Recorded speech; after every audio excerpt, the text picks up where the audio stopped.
Ganyan ho ang napapala ng mga bida-bida. Viral ho ngayon sa mundo ng social media yung pagkakasupalpal nitong si Auntie Claire sa ginanap na press con kaninang umaga dyan sa Malacanang. At ito ho ang matindi mga kababayan. Tumitindi ho ang sagutan sa pagitan nitong si Princess Abante at nitong si Senator Amy Marcos. Ikaw naman kasi Senator Amy.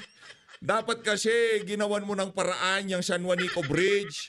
Buti pa naman kasi itong si Tamba, naglagay siya kahit para pintura dyan sa San Juanico Bridge. Mamaya ho mga kababayan, kasi nagpalitan na ho ng maanghang nasalita itong dalawa na to. Meron hong tugon itong si Amy Marcos kaugnay doon sa mga tirada nitong si Princess Abante sa social media sa kanya. Pero bago lahat ng yan mga kababayan, isang like at isang subscribe. Masaya na ho tayo dyan sa mga gusto sumali sa ating community. Yung join button nandyan lang ho sa baba. At ang itong Alpotera Part 3 ha. Comment kayo diyan sa baba kung gusto yung pasadaan natin. Matindi ho ito mga kababayan. Binibining Maharlika, marami na naman nung isisiwalat dito sa video. Alpotero Part 3 no. Hindi dito muna tayo kay Amy Marcos manggagamit. Ito game. Sana'y ako na lang ang nagpresidente. Yan ang hirit ng kapatid ng Pangulo na si Senator Amy Marcos sa gitna ng bangayan sa issue ng San Juanico Bridge.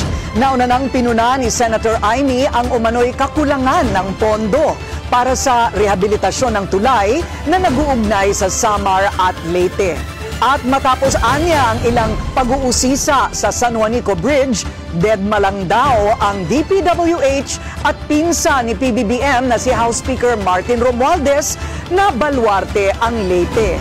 Sagot naman ng Kamara, ano ba ang naging ambag ng senadora? Dagdag din ni House Spokesperson Princess Abante, patuloy ang paglaan ng pondo para sa pagsasaayos ng San Juanico Bridge. Ayun naman pala. Dapat si Amy Marcos na lang ang nagpresidente. Yan ang problema kasi. Dapat kasi hindi mo na binida kapatid mo. Kaso ang problema, mainit siya noong 2022 eh. Hindi ikaw ang mainit, madam. Ang mainit itong si Marcos Jr., hindi ho ikaw. Ngayon, itong si Amy, gusto niyang mag-vice president sa 2028. Yun ang sigurado natin. Kaya pumupustura ho yan, kaya dumidikit kay VP Sara sa kadahilan ng gusto ho niyang pumosisyon. Ika nga para ma-redeem. Tagal na nung pag-redeem na yan. Expired na ho yan. Hindi na pwedeng i-redeem yan.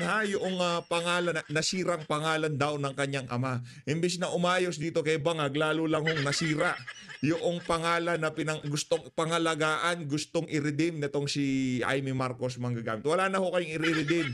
Amy, manang Amy, ano na ho kayo? Kumbaga yung pagkapanalo nyo na yan, nasa laylayan nga ho kayo eh.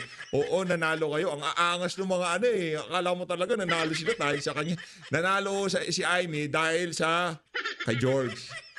Yan sigurado natin. Kasama yan sa package deal. Yan. Alam niyo sino dapat nasa pwesto niyan? Alam niyo kung sino dapat? Ang dapat dyan si Attorney Raul Lambino. So maniwala kayo sa hindi. Kung hindi man si Atty. Raul Lambino, si Atty. ni JB Hinlo, yan ho dapat nasa pwesto niyan. Yan dapat pang number 16 yan para sa atin. Di ba? Well, hindi siya kasama sa usapan. Nadali tayo doon sa consolidation server. Kaya ayun, nakapasok itong walang hiya. Ito na ho mga...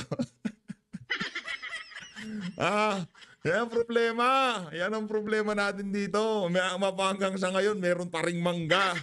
Pagka di ba, Duterte usapan, pansin nyo, pagka itong ali na to pumasok sa usapan, nagkakagulo mga Duterte supporter. Yan ho talagang panggulo sa istorya. Noong wala yan sa istorya, di ba, nung hindi pa siya in-endorso ni VP Sara, talagang united tayo. Basta tayo Duterte.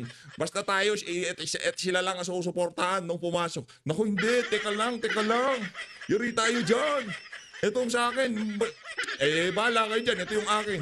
Wala na, nagkandal loko-loko na. Pero kung hindi kasama sa equation tong maali na to, iyan sigurado ko lang, solido ang mga taga-suporta nitong si dating Pangulong Rodrigo Duterte. Ito yung sausawere. Ito yung panggulo sa eksene. 100%, sigurado ho tayo dyan. Aayos ang usapan pagka nawala sa equation, yung ali na yan. Duterte. Panggulo ka lang eh. Ito na, sinagot na ho siya ng isa sa mga attack dog nitong Nitong si Tamba, Madam, banatan mo si Jaime, banatan mo. Game. Gusto naming linawin ang issue kaugnay ng dokumentong tinukoy bilang tender copy, refused to receive, na umano'y entry of appearance mula sa kampo ni Vice Presidente Sara Duterte. Noong June 16, isang mensahero ang nagtangkang magsumite ng dokumento sa gate ng Kamara. Ngunit hindi malinaw kung saan ito galing at kung anong klaseng dokumento ito. Walang cover letter, walang formal na paliwanag. Kaya, hindi ito agad tinanggap. Hindi dahil tinanggihan, kung hindi dahil kailangan malinawan muna ang layunin at tamang proseso. Walang masamang intensyon. Wala ring tinanggihan. Ang hinanap lang ay ang tamang pagkilala sa dokumento. Kung ito ay entry of appearance, sana sinabi na lang agad upang naiproseso ito ng maayos. Ang entry of appearance ay hindi requirement para umusad ang impeachment trial. Wala itong epekto sa takbo ng paglilitis. At higit sa lahat, hindi ito ang dahilan kung bakit wala pang trial hanggang ngayon. Ang Kamara ay nakatupad na sa tungkulin nito. Ano ba ang tungkulin ng Kamara? Ano bang natupad na ng... Kala ko pa naman, bibirahin mo siya. Babanata mo pala si Bibi Sara. Anak ng tokwa, ang daming naghihikahos, by the way, yung mga opisyal ng pamahalaan na naipit sa kaguluhan dyan sa gitnang silangan. Ano ho sila? VIP. Mabilis pa sa alas 4, nare-route ho nila para makaupi sa Pilipinas. Pero yung ating mga, kung tawagin natin, mga bagong bayani, mga bagong bayani, naghihikahos, hindi ho nila malaman kung saan sila sisilong sa kalagitnahan ng kaguluhan dyan sa gitnang silangan.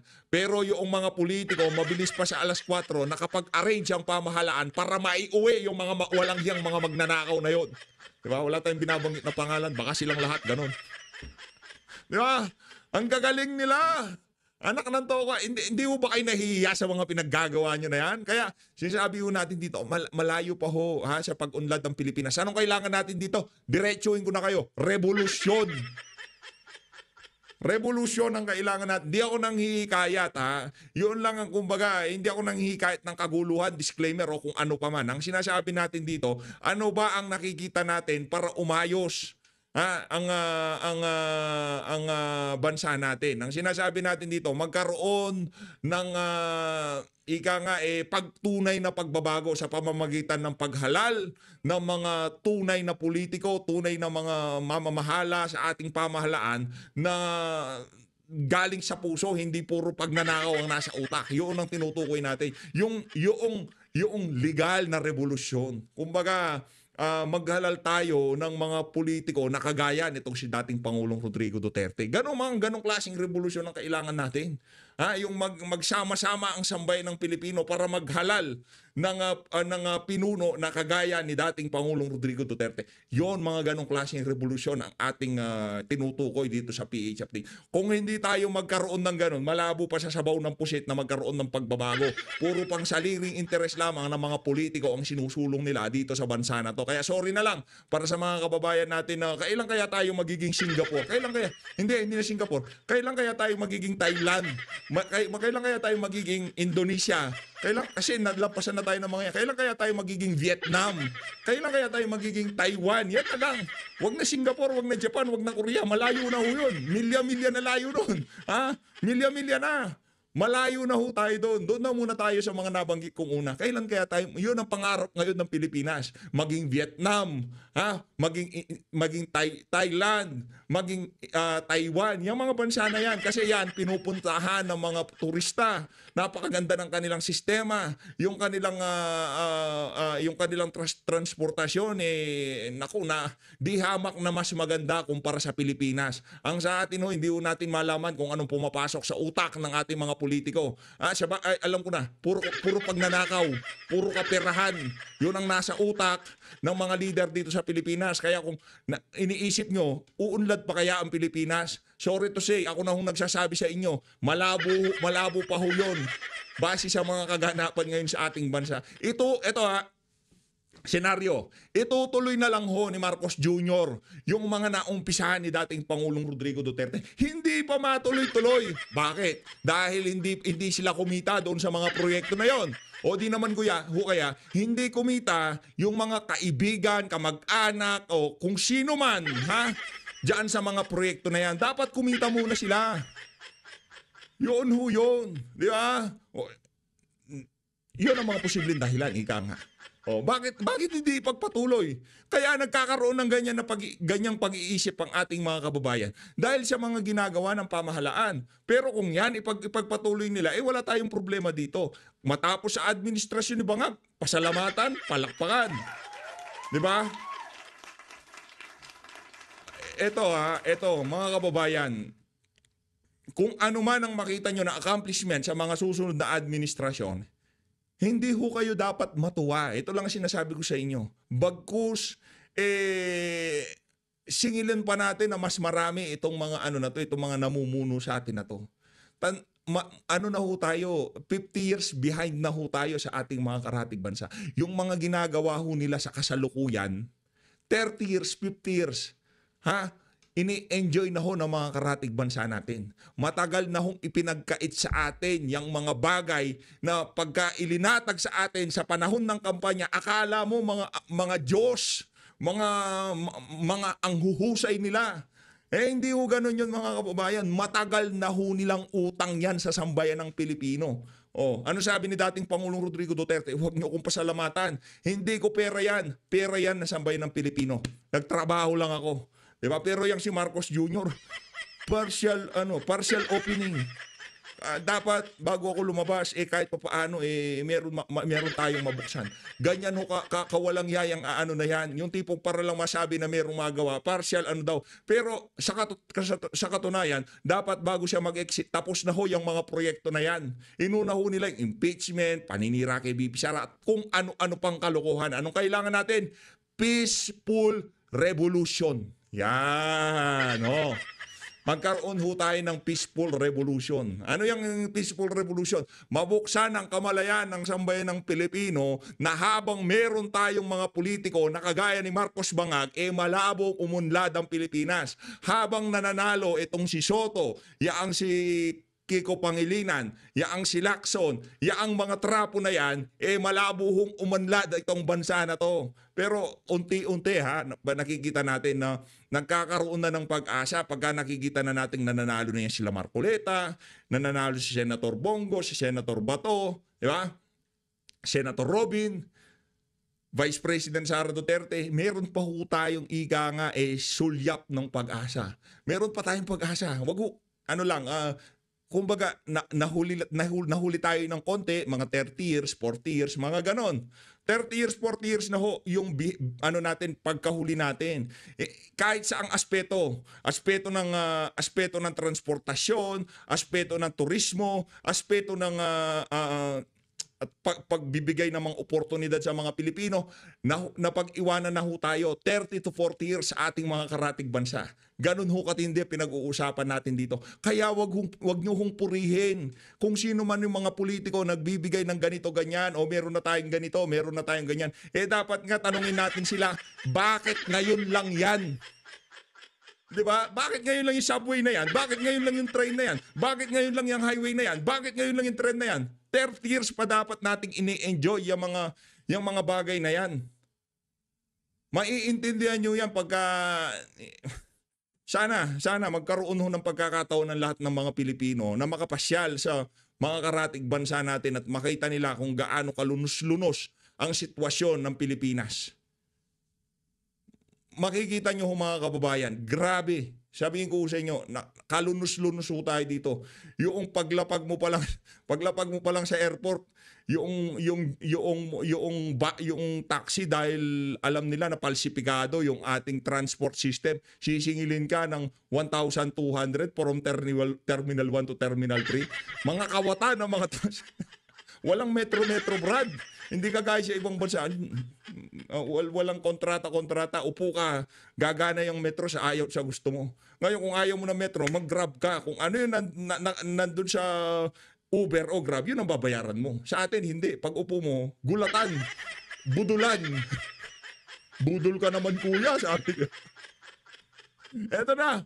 Talaga na pag-uusapan natin yung ano na yan kasi kawawa ho talaga Pilipino. Eh dinadaan lang ho natin sa tao minsan pero kawawa ho. Kawawa tayo. Sobrang napag-iwanan na ho tayo ng mga karatig bansa. Naipasa na namin ang articles of impeachment sa Senado.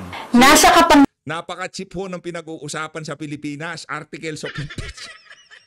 Imbis na, papasinayaan na natin ang pinakabagong trend mula sa Manila papuntang Bulacan, palakpakan. After few years, papasinayaan na natin ang trend mula Pampanga hanggang Tarlac, palakpakan. Di ba? Ang ganda. Di ba? Bulacan hanggang Tarlac. Magte-trend ka na lang. Ito na, ang pinaka malayong highway, bubuksan na natin, ha? Papuntang kung saan man papunta yan. Yan kasi, pagka nagkaroon ng ganyan, makikita ng mga investor, ang ganda naman dito, napaka-convenient ng kanilang transport system, napakamura ng kuryente, invest tayo dito. Pero habang walang ganon, walang mangyayari. Pagka ganito ang transport system natin, ganito kamahal kuryente natin, kakatawa talaga, yan mga OFW, mag-comment to kayo sa baba para masabay-sabay tayong ma-educate dito. Baka sabihin ng mga kasama natin, binubola ko sila eh. Yan mga OFW, alam nila sinasabi ko. Pagka nandun na sila sa ibang bansa, nakikita nila yung kalunos-lunos na sitwasyon ng Pilipinas sa kamay ng mga magnanakaw na politiko. Tama mali? Nangyarihan na po ng Senado ang susunod na hakbang. Kung may pagkakaantala, hindi ito galing sa House. Sa gitna ng mga isyong ito, mga buwisit kayo, wala na kayong ginawa, puro na lang issue. Wala na kayong ginawa, puro impeachment, ayuda. Nakakapikon na sila eh. Peaceful revolution. Yan ang kailangan natin. pakiusap lang sa tagapagsalita ng Senado. Huwag sanang lituhin ang publiko. Huwag gawing dahilan ng isang clerical detail para ipasa ang sisi sa Kamara. Maliit na bagay ito na pinapalaki parang may masamang layunin. Gayong malinaw naman ang intensyon ng staff. Para sa sa Senado. 2 versus 1 ang laban. Kailangan yung mag-hire ng isa pang spokesperson dito sa impeachment na to. Yung tagapagsalitang hinarnyo, hindi siya makakaporma dito sa dalawang tagapagsalita ng House of Representatives. Meron silang Attorney Bukoy at Attorney Princess. Sa Senado, isa lang eh. Hindi pwede yan.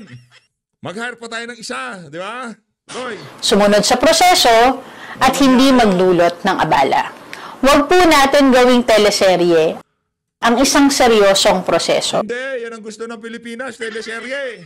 Punta kayo sa ibang bansa, walang ganyan, walang teleserye. Walang ganito. Yung politika nila, walang ganyan. Kung gusto mag-teleserye sa ibang bansa, punta ka lang sa Netflix. Huwag kang pumunta sa pamahalaan nila, seryoso sila kung paano maghatid na serbisyo sa kanilang mga nasasakupan. Punta kayo sa Korea, maraming Korean novela, di ba? Pero wala sa gobyerno nila ng ganyan, yung mayat-maya. Magagaling ho yung mga botante doon, well-educated na sila.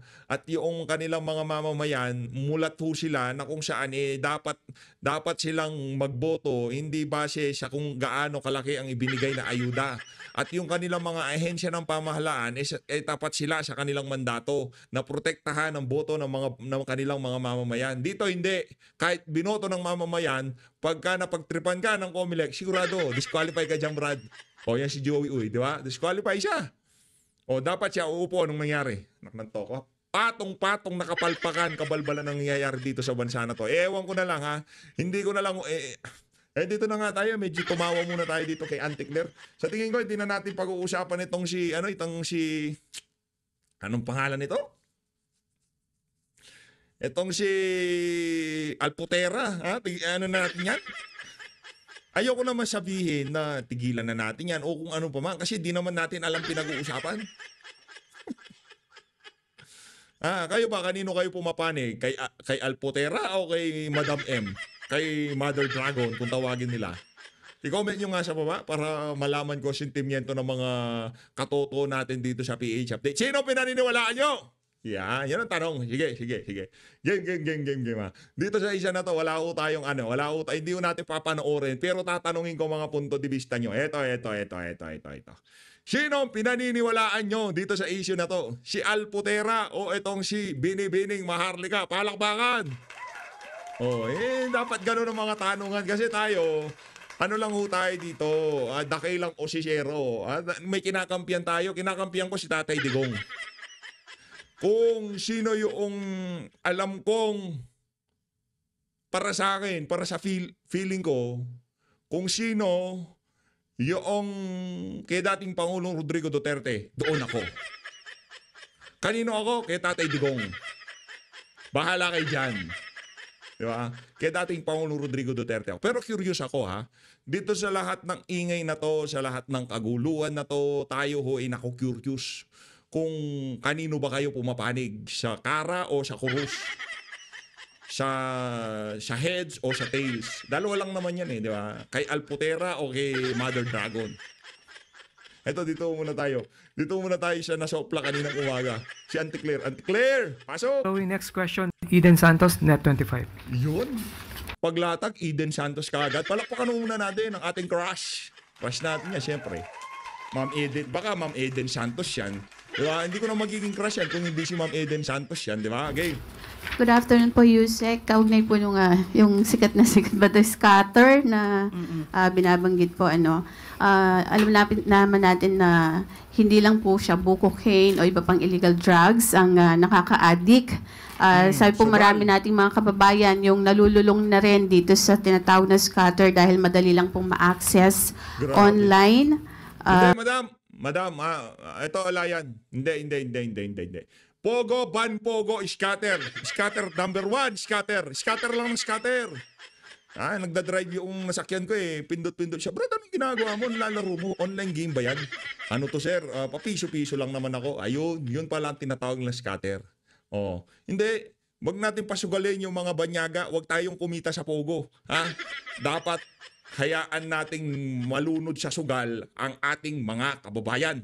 Online gambling. Ang matindi pa ho dito, ang sa commercial ang bida si Bossing. Si Bossing, big anak man to, pambira, oo. Nagpo-promote na sugal si Bossing. Tapos sabihin nyo, sabagay, kung malaki nga naman ang offer. Marami yung nababaon sa utang at nasisira yung buhay at maging yung kanilang pamilya dahil po sa online sugal. May mga viral post na po sa SOCMED kaugnay nito. May mga endorser din po ng mga kilalang mga personalidad. May mga billboards pa nga po na nakakalat sa EDSA. Ito po ba ay yung negatibong epekto ng online na sugal ay nakarating na sa Pangulong Marcos at ano po yung maaaring gawin ng ating gobyerno tungkol dito para po maiwasan yung mas malala pang negatibong epekto nito? Opo, nakakalungkot po dahil marami sa mga kababayan natin ang nagugumon sa sugal. Kung gagamitin lamang nila ang kanilang utak, ang kanilang pagdiskarte, hindi na sana sila po problemahin ng gobyerno. But dahil hindi nila makontrol ang sarili nila sa pagkagumon sa sugal, ay kailangan pa silang intindihin. But anyway, ang pamahalaan naman ay para sa kababayan natin. Nakausap po natin si Atty. Jeremy Lugo. Yun ang problema. Kasalanan nyo yan kasi nagsusugal kayo. Ngayon alam nyo, ito kaibahan. Di ba? Anong ginawa ng bansang China? Bawal magsugal. Sa Japan, bawal magsugal. Bawal pagsugalin. Bawal sugal-sugal dyan. Di ba? Pero meron silang loophole doon. Yung parang, yung bola-bola, yun. Parang ganun. Nakita natin sa documentary. Documentary, ha? Di ko tayo nagsusugal kasi pag tayo nagsugal, dalawang beses lang tayo tataya. Tapos ang usapan. Di ko tayo mahilig sa, yung tipong papiso-piso. Hindi, pagka tayo isang bagsakan. Dati yun, nung tipong, tayo, may bata-bata pa tayo, di ba? Siyempre, curiosity. Pakare-kare course lang. Siya, kanto-kanto, ganun. Pero ito ho mga kababayan, dati tatayo ka pa, pupunta ka pa sa di ba? Tatambay ka pa, mag-iipon-ipon pa kayo bago makapag-set up ng masusuwalan, di ba? Alam natin yan. Kayo naman naglaro din tayo ng kare-kurus, di ba? Naglaro tayo ng text, tapos pustahan, pera. Ano lang, papiso-peso lang. Pero maghahanap ka sa daan ng mga kalaro mo. Pero dito, Brad, iba to, Brad. Iba to, Brad. Pagka ikaw nakapag-pisonet ka, pagka ikaw may 50 pesos ka, nakakonect ka, naka-all-day data ka, tapos na usapan. Huwag kang maghanap ng kalaban. Dahil ang pindot-pindot dyan, sigurado makakasugal ka na. Ngayon, imbis na silipin yung regulasyon diyan sa online gambling na yan, isinisisi doon sa mga ordinaryong Pilipino na ang pakay lamang ng kanilang pagsusugal para dumami ang kanilang kita. Nandyan ika nga, Brad, nanalo ako. Yung mga influencer, sinasabi nila ang daling manalo. Kumbaga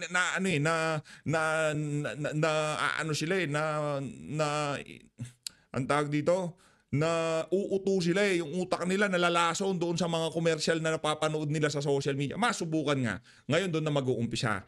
Pero sino ang nagbigay ng platform sa kanila para makapagsugal? Sinong may dahilan kung bakit napakadali na lang ngayon na mag-publish ng mga online gambling sa internet? Sino nagbigay sa kanila ng kapangyarihan na gawin yan? Ang pamahalaan, ang administrasyon ni Marcos Jr. Kaya kung ikaw may kamag-anak na lubog na sa utang dahil sa kakaskater, wala ho kayong dapat sisihin dyan kung hindi yang si Marcos Jr. Kasi pinahintulutan nila na magpakalulong sa sugal ang mga ordinaryong Pilipino. Oo, tinanggal nila ang Pogo. Pero ang Pogo ang nagsusugal doon, mga Banyaga, mga Chino nasa mainland. Pero dito, ang gusto nilang magsugal, ang gusto nilang malubog sa utang ang mga Pilipino. Ganyan ho kawalang ya itong administrasyon na to. Sino sisisihin natin? Si Digong pa rin? Mga walang ya kayo.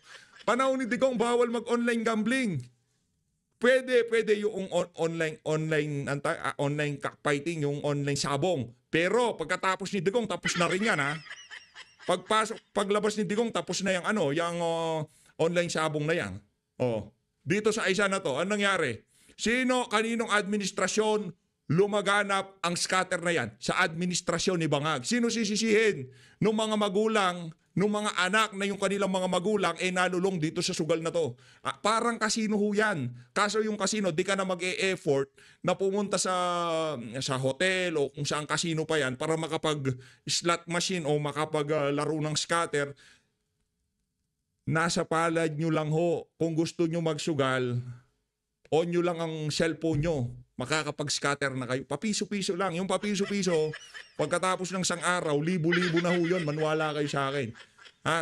Bawat minuto, nasi 60 pesos, nakaka-60 scatter na lang kayo. Computin nyo ho mga kababayan. Luglug ang AVP ng Electronic Gaming Licensing Department. Particular dito sa larong scatter. Ayon po sa kanya, ang scatter po ay isang game na ino-offer ng mga licensed gaming website. Yun, license. License. Pag sinabing license, merong prangkisa. Kanino nagbabayad ng prangkisa? Sa PAGCOR, sa pamahalaan, for sure. Sinong nagbigay sa kanila ng karapatan? Sinong may dahilan kung bakit nalululong ang ating mga kababayan? Administrasyon ni Bangag. So kapag ka po ito ay in-offer naman ng isang licensed gaming website, nakokontrol po ito, namomonitor po ito.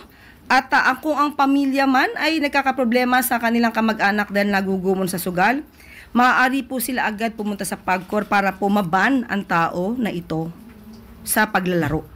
Pambihira. Ang bobo naman ng approach.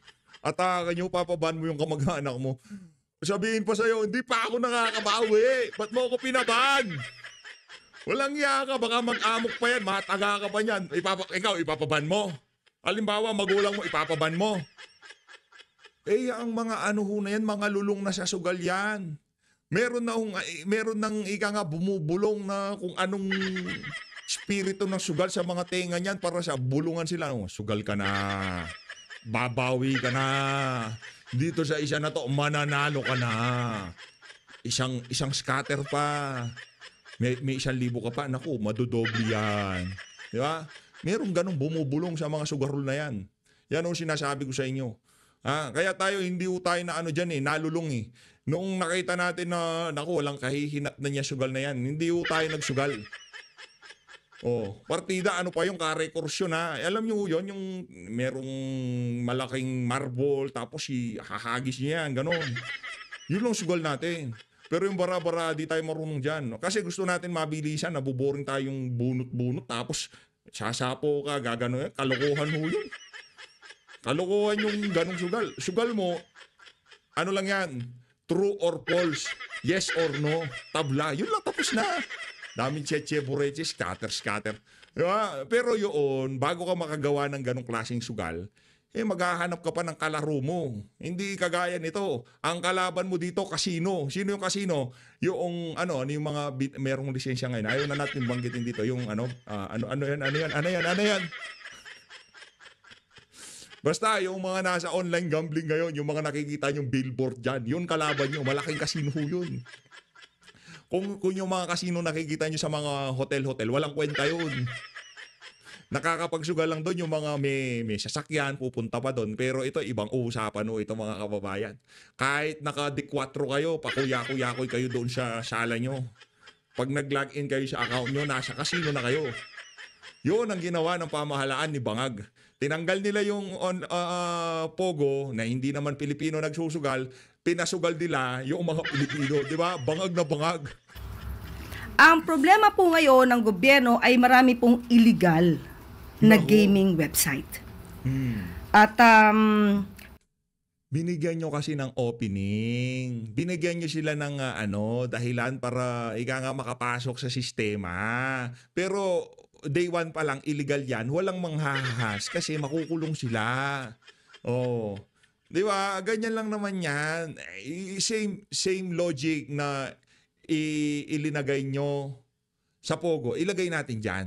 Maraming illegal. Nagka-opening kasi nagkaroon ng mga legal. So anong naging approach ng pamahalaan?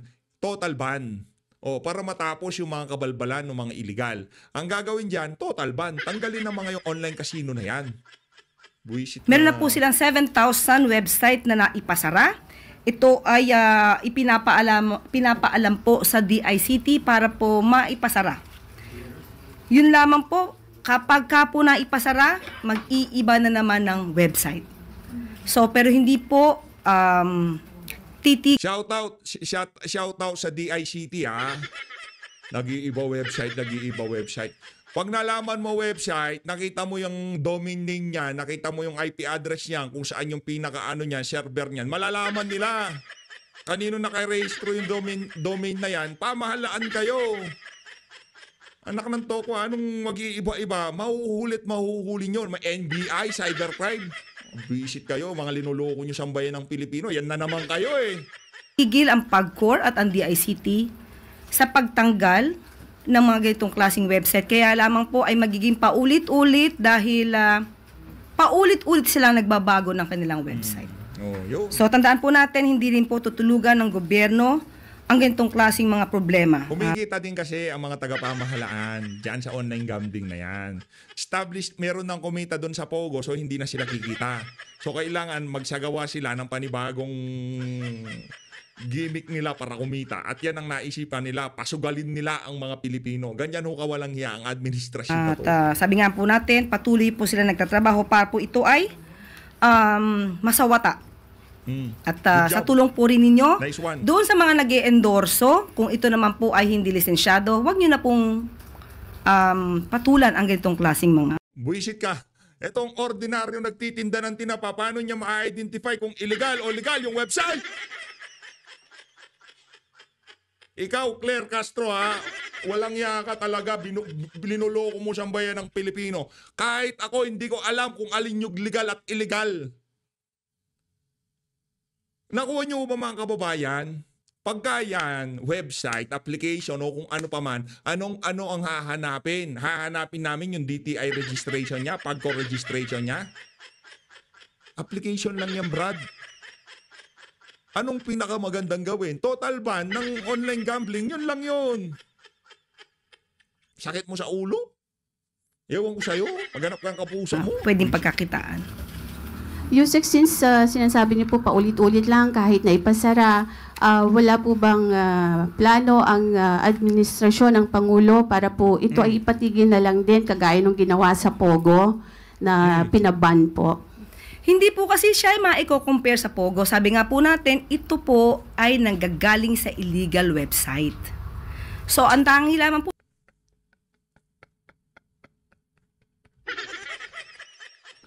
Sige lang, depende. natin gagawin ay laging patanggal, ipasara, Depende lang, through the depende sa DICT, malala. itong mga illegal website na to. Depende sa malala. So, yun po Brad. yung nagiging problema dito. Pero Hindi problema yung illegal website. Alam nyo anong problema? Yung napakadaling i-access, napakadaling mag-cash in sa mga buwisit na sugal na yan. Gamit ang GCash. Sabihin na natin, napakadali. Isang pindot-pindot lang. Makakapag-cash in ka na. Yung account mo, makakash in mo na. Hindi yung ginugulo nyo naman eh. Ngilig nyo sa ganyan eh. Ang issue, ang daming nalululong sa sugal. Huwag mong ibida sa amin yung mga illegal. Mapa-illegal, mapalihiti mo. Ang issue, maraming nalululong. Ano ba yan? Ano ba yan, Aling Claire? hindi nga po ito titigilan. Kahit paulit-ulit silang pumapasok, yung website nila at na-access ng mga kababayan natin, paulit-ulit din po silang tatanggalin. Pero ang pakiusap Pero meron kamukha yan si Auntie Claire. Sa totoo. po sa ating mga kababayan at sa mga pamilya, kung ang inyong mga kamag-anak naman po ay nagugumo na sa sugal, Oh. ipag-alam lamang po ninyo sa PAGCOR at mabilis Ipagbigay alam sa PAGCOR. I-block down ng PAGCOR yung account nila. Paano pagka gumawa ng panibagong account? As always, maraming salamat mga kababayan. Kung ganitong mga klaseng tao na lang ang ating gagawin na reaction video, bukas na ho tayo magkita. Maraming salamat ho sa pagsuporta. Kayo, sang-ayon ho ba kayo sa mga sinasabi nitong sintong spokesperson na to? O sang-ayon kayo sa mga nabasa yung punto de vista ng ating mga kasama dito sa PH Update? Mag-ingat ho kayong lahat. Mahalin natin ang Pilipinas. Wala akong titigil. Peaceful revolution ang kailangan natin. Yun ang sinasabi ni Atty. Salvador Panelo, Senator Robin Padilla. Magkaroon ho tayo ng mapayapang revolusyon. Yun ang kailangan dito sa bansa na to. Anong revolusyon? Revolusyon sa kagalingan, katalinuhan ng sambayan ng Pilipino sa pagpili ng mga tunay na leader na merong tunay na malasakit sa bawat isang Pilipino. Maraming salamat mga kababayan. Gigil ka?